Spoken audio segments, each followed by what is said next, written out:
बहुत अच्छा है, कम से कम हम जिंदा हैं और मरने का डर भी नहीं है। ये सुनकर सभी स्टूडेंट्स के सपने टूट जाते हैं और वो दुखी हो जाते हैं। तभी लियांग यू गुस्सा होकर कहती है, अब फैसला हो चुका है, सपने देखना छोड़ दो और बारी बारी से आग को जलाए रखने में हेल्प करो। कल सुबह हम फ्यू फैमिली टाउन के लिए रवाना हो जाएंगे। सभी स्टूडेंट शांत हो जाते हैं क्योंकि वो जानते थे कि टीचर लियांग ही उनकी आखिरी उम्मीद है। वहीं सेफ हाउस में जैंगी वापस आ चुका था। जैंगी अंकल यू से कहता है कि आप और आंट शो विला एरिया में क्यों नहीं आ जाते, वहाँ बहुत से लग्जरी विला खाली हो चुके हैं। लैक मैनोर भी बहुत अच्छी जगह है, वहाँ का एनवायरनमेंट भी बहुत अच्छा है और अगर हम सामने रहेंगे तो एक दूसरे की हेल्प और भी अच्छे से कर पाएंगे। अंकल यू तुरंत मान जाता है और इस लड़ाई के बाद उसे समझ आ गया था कि साथ रहना ही बेहतर है। अगर फिर से उन पर किसी ऑर्गेनाइजेशन ने अटैक कर दिया तो वो साथ मिलकर उसे और अच्छे से डील कर पाएंगे। अंकल यू थोड़ा घबराया हुआ था कि शायद वो लिंगफोंग जैसे म्यूटेंट से अकेले डील नहीं कर पाएगा। चुनले उससे कहता है, आप क्यों डर रहे हैं, आप तो बहुत ज्यादा स्ट्रॉन्ग है। ऑर्डिनरी म्यूटेंट्स तो आपको कभी नहीं हरा पाएंगे। अगर आप उन्हें हरा नहीं सकते तो उनसे बचकर भाग सकते हैं, लेकिन आप मुझे देख लो, मैं बहुत नाजुक हूँ। मुझे बचाने के लिए बड़े भाई जैंगी हैं। अंकल यू कहता है, मैं बस घबरा रहा हूँ कि कहीं फिर से वेस्ट माउंटेन बेस जैसा ऑर्गेनाइजेशन हम पर अटैक न कर दे। ये सुनकर जैंगी कहता है, अंकल यू सही कह रहे हैं, हेवनली सी सिटी में सिर्फ एक ऑर्गेनाइजेशन नहीं हो सकता है। इस ठंड ने बहुत से लोगों की जानें ली है, लेकिन जो सर्वाइव कर चुके हैं उनसे डील करना आसान नहीं होगा। हेवनली सी सिटी बहुत बड़ा है, यहाँ लाखों से भी ज्यादा लोग रहते हैं। अब भी बहुत से म्यूटेंट्स होंगे और बहुत से आर्म फोर्सेस एग्जिस्ट करते होंगे, हम ये अब भी नहीं जानते हैं। फिर जाएंगी थोड़ा मूड लाइट करने के लिए कहता है, लेकिन चिंता करने वाली कोई बात नहीं है, हमने वेस्ट माउंटेन बेस को खत्म कर दिया जो बहुत पावरफुल था। तो मुझे लगता है कि जब तक हम साथ में हैं तब तक हमें कोई भी नहीं हरा पाएगा। फिर हमारे साथ फ्लावर है, टीचर लियांग है, जो है, शिनशिन है और यांगमी भी है।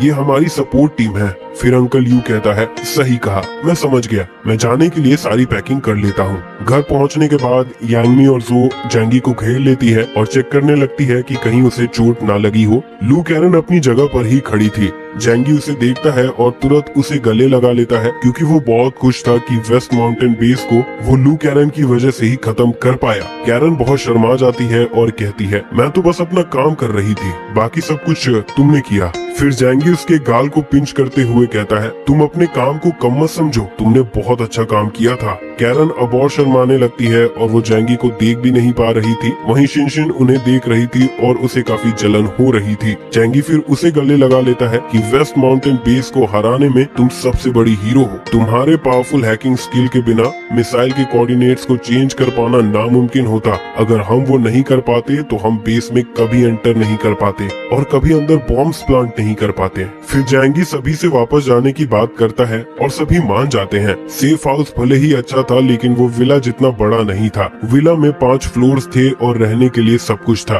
वो बिल्कुल एक महल जैसा था। अंकल यू जो हाइमे से वहाँ जाने के बारे में बात करता है। जो हाइमे कहती है कि जो भी वो फैसला करेगा वो फॉलो करेगी और कहती है, जिस विला में मैं रहती थी पता नहीं अब वो कैसा होगा, मैंने उसे 200 मिलियन में खरीदा था। जैंगी हंसता है और बताता है, वो सब कुछ शायद खत्म हो गया होगा, लैक मैनर आधे से ज्यादा खत्म हो गया है, लेकिन फिर भी हम बचे हुए विला को देख सकते हैं। ये सुनकर शोआई में थोड़ा उदास हो जाती है क्योंकि उसने अपनी कमाई से वो विला खरीदा था। फिर सभी लोग जाने के लिए तैयारी करने लगते हैं। जैंगी सभी से कहता है कि वो बस जरूरत का सामान ही ले जाए, वो यहाँ कुछ चीजें छोड़कर ही जाएगा क्योंकि बाद में ये कभी भी काम आ सकता है। सभी मान जाते हैं कि हाँ, जैंगी सही कह रहा है और जैंगी के पास और भी सप्लाई मौजूद है। फिर जैंगी अपने सेफ हाउस के गेट्स को क्लोज करता है एक एक करके क्योंकि वो नहीं चाहता था कि उसके सेफ हाउस को कोई और स्ट्रेंजर यूज करे। तभी जैंगी नोटिस करता है कि कोई उसे देख रहा है। जैंगी देखता है वो ली जियान है। ली जियान उसे बताता है कि कुछ घंटे पहले एक बड़े से धमाके की वजह से मैं उठ गया और उसके बाद सो नहीं पाया। फिर मैंने तुम लोगों को वापस आते हुए देखा तो मैंने सोचा मैं तुमसे मिल लूं। जैंगी जानता था कि वो मिसाइल के बारे में उसे नहीं बता सकता और फिर उससे पूछता है, अब तुम्हारी तबीयत कैसी है? फिर ली जियान कहता है, मैं अब अच्छा महसूस कर रहा हूँ, लेकिन अब मैं अपने पावर्स का यूज नहीं करूँगा, नहीं तो मैं सच में फर्टिलाइजर बन जाऊंगा। जैंगी उससे और सवाल जवाब नहीं करता और वापस चला जाता है। विला में पहुंचने के बाद जैंगी चुनले और अंकल यू को बताता है कि यहाँ अब भी कुछ विलास बचे हुए हैं। आज तुम लोग यहाँ रेस्ट कर लो और कल तुम लोग अपने पसंद के विला में चले जाना। उनसे बात करने के बाद जैंगी वापस अपने बेडरूम में चला जाता है। इतने दिन टेंशन में रहने के बाद वो आराम से सोने वाला था और स्टिमुलेंट का असर भी खत्म होने लगता है, तो वो गहरी नींद में चला जाता है। जैंगी के उठने के बाद जो उसके पास आती है और कहती है कि उसे जैंगी के बच्चे की माँ बनना है, पर जैंगी इतनी मेहनत करने के बाद और मेहनत नहीं करना चाहता था और उसने खुद को 3 स्टिमुलेंट इंजेक्शन दिया था और अब वो आराम करना चाहता था। जो उससे कहती है अब हम सेफ है तो हम एक बच्चा कर सकते हैं, ये अच्छा होगा। जैंगी उसके गोद में सर रखकर आराम कर रहा था और मसाज के मजे लेकर कहता है दुनिया अब भी स्टेबल नहीं हुआ है, अगर फिर से कोई क्राइसिस होता है तो बच्चा एक बोझ बन जाएगा, और उसे समझाता है कि इतना मत सोचो और प्रेजेंट को एंजॉय करो। जो फिर कहती है मुझे हमारे प्यार की एक निशानी चाहिए। असल में जो बहुत जेलस फील कर रही थी क्योंकि बहुत सारी जवान लड़कियां विला में आ चुकी थी, तो वो इनसिक्योर फील कर रही थी और दूसरी लड़कियों को अपना राइवल की तरह देख रही थी। इसीलिए वो जैंगी के साथ एक बच्चा चाह रही थी ताकि वो एक लीडिंग लेडी की पोजीशन को सिक्योर कर सके। जैंगी उठ जाता है और कहता है अभी एक बच्चा करना बहुत परेशानी देगा, मेरे पास एक और रास्ता है। ये सुनकर जो बहुत खुश हो जाती है। फिर जैंगी उससे कहता है तुम अपने स्किल्स पर ध्यान दो और अपनी फिगर को मेंटेन रखो। जो थोड़ा गुस्सा हो जाती है कि तुम मेरे साथ मजाक कर रहे हो, मैं कहाँ प्रैक्टिस करूँ और अकेले कहाँ करूँ। माहौल काफी सेट हो चुका था और जैंगी कुछ करना चाह रहा था, लेकिन वो काफी वीक फील कर रहा था और कहता है तुम बस कुछ दिन वेट करो, पूरी तरह रिकवर करने के बाद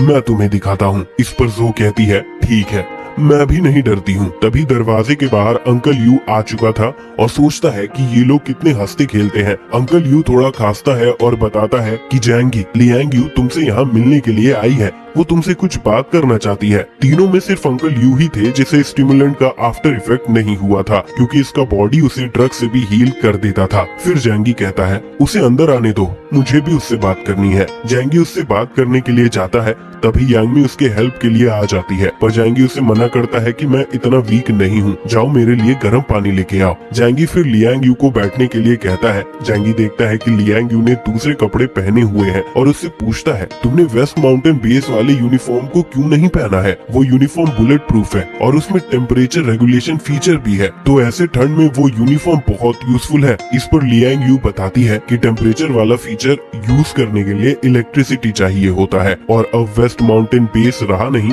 तो हम बिजली कहाँ से लाएं? जैंगी को रियलाइज होता है कि सबके पास उसकी तरह हमेशा बिजली का एक्सेस नहीं है। जब लियांग यू और स्टूडेंट शू फैमिली टाउन में आए थे तब बचे हुए विलेजर्स उनसे दूरी बनाए हुए थे और विलेज में बूढ़े और बच्चे ही बचे हुए थे। लियांग यू सभी को खाली घर में ले जाती है, इससे उनके रहने का दिक्कत खत्म हो गया था, लेकिन उन्हें फिशिंग करना नहीं आता था तो खाने की दिक्कत अब भी बनी हुई थी। लियांग यू विलेजर से हेल्प नहीं मांग सकती थी, इसीलिए जैंगी के पास आई है हेल्प मांगने के लिए। फिर जैंगी उससे पूछता है तो तुम अपने स्टूडेंट्स के लिए यहाँ आई हो? लियांग यू थोड़ा एम्बैरस हो जाती है, लेकिन फिर कहती है कि वेस्ट माउंटेन बेस पर अटैक करने से पहले हमने डील किया था कि मैं तुम्हारी हेल्प करूंगी और बदले में तुम मुझे और मेरे स्टूडेंट्स के लिए रहने की जगह और खाना दोगे। अब जब वेस्ट माउंटेन खत्म हो चुका है और हमारे रहने की जगह भी मिल गई है तो मैं सोच रही हूँ कि अब तुम हमें कुछ खाने की भी हेल्प कर दो। तुम्हें पता है ना मेरे स्टूडेंट्स अमीर बाप के बच्चे हैं, उन्हें बहुत आरामदायक जिंदगी की आदत है, उन्हें फिशिंग सीखने के लिए थोड़ा टाइम लगेगा। ये सुनकर जैंगी को हंसी आती है और वो मजाक उड़ाता है,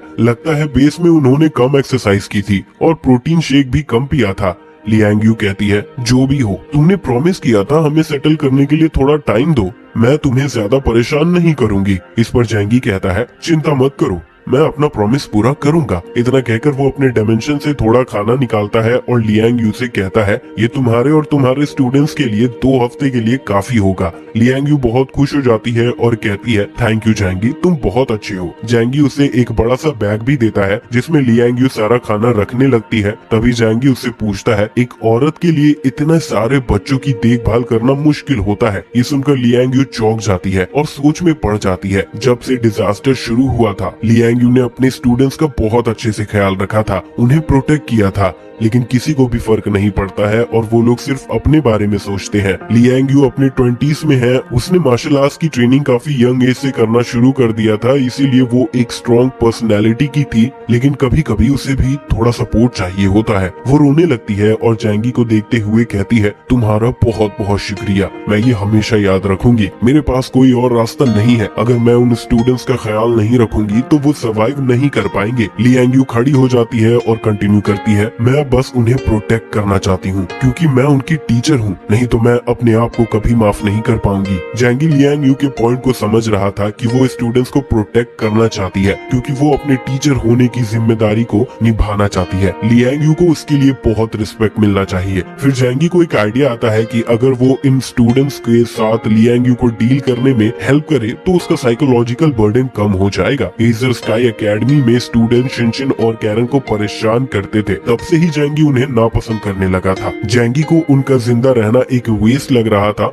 और ये भी कि बाद में वो एक खतरा बन सकते हैं, इसीलिए उसे मौका देकर उन्हें मार देना होगा। फिर जैंगी लियांग यू से पूछता है, वो सभी बड़े हो चुके हैं, आखिर तुम कब तक उनकी हेल्प करोगी? तुम बस फालतू की मेहनत कर रही हो। लियांग यू थोड़ा निराश थी और कहती है, वो धीरे धीरे समझदार हो जाएंगे, जो अब तक नहीं हुआ है। फिर जैंगी उससे कहता है, तुम्हें ऐसी इतनी मेहनत करते हुए देख के मुझे बहुत तकलीफ होती है, क्या मैं तुम्हारी मदद कर सकता हूँ? लियांग यू थोड़ा कंफ्यूज हो जाती है और कहती है, तुम्हारा मतलब क्या है? जैंगी थोड़ा स्माइल करता है और कहता है, मेरा मतलब है मैं तुम्हें खाना दे सकता हूँ। तुम्हें पता है ना, मेरे पास बहुत सारा खाना है और तुम्हारे स्टूडेंट्स की हेल्प करना मेरे लिए ज्यादा मुश्किल की बात नहीं है। तुम उनका ख्याल माँ और बाप जैसे भी रख रही हो, तो मुझे सच में अच्छा नहीं लगता है। लियांग यू थोड़ा घबरा जाती है। वो जैंगी के बारे में अच्छे से समझ गई थी कि वो बदले में बिना कुछ लिए हेल्प करने के लिए नहीं मान सकता है। फिर वो उससे पूछती है, क्या मैं जान सकती हूँ बदले में तुम हमसे क्या चाहते हो? हमारे पास तुम्हें देने के लिए कुछ भी नहीं है। जैंगी खड़ा हो जाता है और कहता है,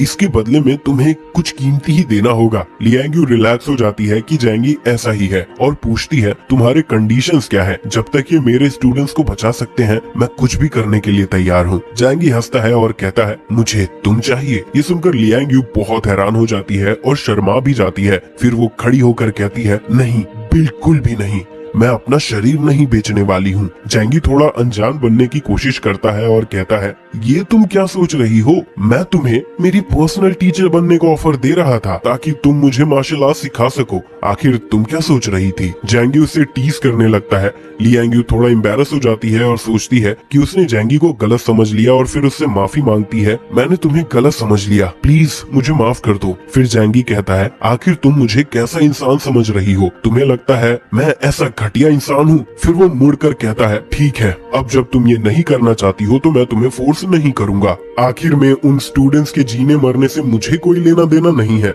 लियांग यू थोड़ा घबरा जाती है। मार्शल आर्ट सिखाना उसका काम था और उसके सामने बहुत अच्छा मौका था, तो वो मिस नहीं करना चाहती थी और कहती है, नहीं नहीं, मैं करना चाहती हूँ। जैंगी उसे देखता है और उससे काफी इम्प्रेस हो जाता है और सोचता है कि मैं इस लड़की को अपना बना कर रहूंगा। फिर वो सीरियस होकर उससे कहता है, ठीक है, फिर अब से तुम मुझे रोज 2 घंटा सिखाओगी और बदले में मैं तुम्हें 10 लोगों का खाना दूंगा। लियांग यू थोड़ा चौंक जाती है और कहती है, मुझे और मेरे स्टूडेंट्स को मिलाकर हम 16 लोग हैं और इतना कम खाना, ये तो कम पड़ जाएगा, और रिक्वेस्ट करती है कि प्लीज 6 और दे दो। फिर जैंगी कहता है, ये कोई वन टाइम ऑफर नहीं है, मुझे ये तुम्हें रोज खाना देना होगा। तुम मुझसे इतनी उम्मीद नहीं कर सकती हो। उन्हें फिशिंग करना सिखाओ। क्या उन्हें अब भी आराम की जिंदगी चाहिए? लियांग यू थोड़ा एम्बैरस हो जाती है और उसके पास ऑफर एक्सेप्ट करने के अलावा कोई और रास्ता नहीं था। फिर वो खाना लेकर वहाँ से चली जाती है। जैंगी अपने सोफा पर लेट जाता है। तभी वहाँ शिनशिन और लू कैरन आती है। जैंगी बताता है, तुम लोग लेट हो, तुम्हारी टीचर लियांग यू अभी अभी यहाँ से गई है।